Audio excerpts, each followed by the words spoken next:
اللہ کے نام سے شروع کرتا ہوں جو بڑا مہربان نہایت رحم کرنے والا ہے۔ تمام تعریفیں اللہ ہی کے لیے ہیں جو تمام جہانوں کا پالنے والا ہے۔ حدیث نمبر 4۔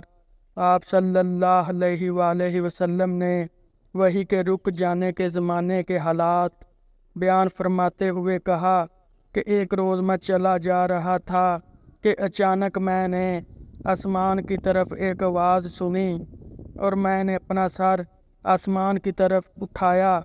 کیا دیکھتا ہوں کہ وہی فرشتہ جو میرے پاس غار حرا میں آیا تھا وہ آسمان و زمین کے بیچ میں ایک کرسی پر بیٹھا ہوا ہے۔ میں اس سے ڈر گیا اور گھر آنے پر میں نے پھر کمبل اوڑھنے کی خواہش ظاہر کی۔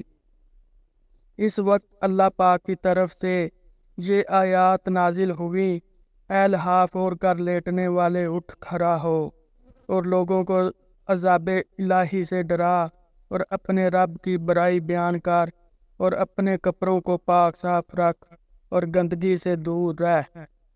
اس کے بعد وہی تیزی کے ساتھ پے در پے آنے لگی۔ اس حدیث کو یحییٰ بن بکیر کے علاوہ لیث بن سعد سے عبداللہ بن یوسف اور ابو صالحہ نے بھی روایت کیا ہے، اور عقیل کے علاوہ زہری سے حلال بن رواد نے بھی روایت کیا ہے۔ یونس اور معمر نے اپنی روایت میں لفظ فؤادہ کی جگہ بؤدرہ نقل کیا ہے۔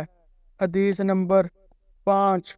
انہوں نے ابن عباس رضی اللہ عنہ سے کلام الہی کی تفسیر کے سلسلہ میں سنا کہ رسول اللہ صلی اللہ علیہ وآلہ وسلم نزول قرآن کے وقت بہت سختی محسوس فرمایا کرتے تھے، اور اس کی علامتوں میں سے ایک یہ تھی کہ یاد کرنے کے لیے آپ اپنے ہونٹوں کو ہلاتے تھے۔ ابن عباس رضی اللہ عنہ نے کہا، میں اپنے ہونٹ ہلاتا ہوں جس طرح آپ ہلاتے تھے۔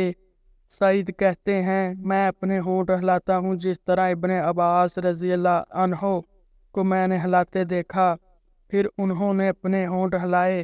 ابن عباس رضی اللہ عنہ نے کہا، پھر یہ آیت اتری کہ اے محمد، قرآن کو جلد جلد یاد کرنے کے لیے اپنی زبان نہ ہلاؤ، اس کا جمع کر دینا اور پڑھا دینا ہمارا ذمہ ہے۔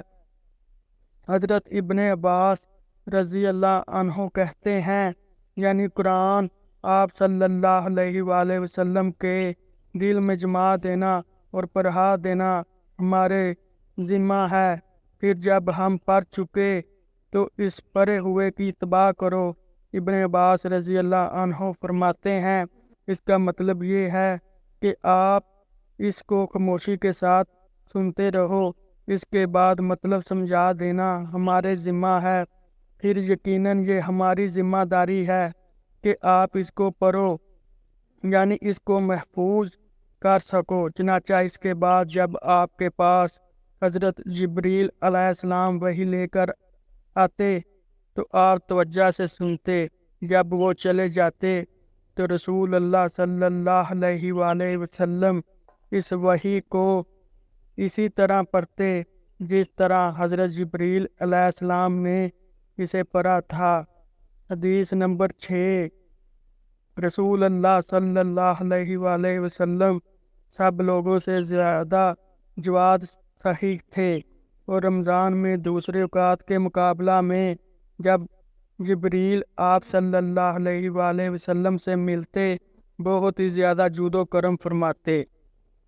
جبریل علیہ السلام رمضان کی ہر رات میں آپ صلی اللہ علیہ وآلہ وسلم سے ملاقات کرتے اور آپ صلی اللہ علیہ وآلہ وسلم کے ساتھ قرآن کا دورہ کرتے۔